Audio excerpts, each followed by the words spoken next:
मसाइब हैं, परेशानी है, तो सूरत फातिहा का एहतमाम करके अल्लाह ताला से दुआ मांगनी चाहिए, क्योंकि ये जो सूरत फातिहा है पूरी की पूरी व्यूअर्स एक दुआ है। तो हम इसको पढ़ के अपनी ज़िंदगी में एहतमाम करके बच सकते हैं।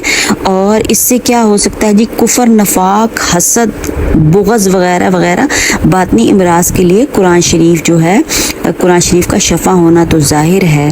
तो व्यूअर्स इसलिए हमें जो है वो लाज़मी एहतमाम करना चाहिए अपनी ज़िंदगी में सूरत फातिहा का। और हर मुश्किल के लिए आप पढ़ सकते हैं, क्योंकि इसमें शिफ़ा अल्लाह ताला ने रखी है।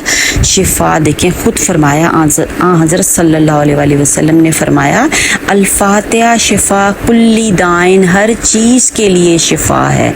तो आप अक़ीदे, एहतराम, मोहब्बत के साथ दिल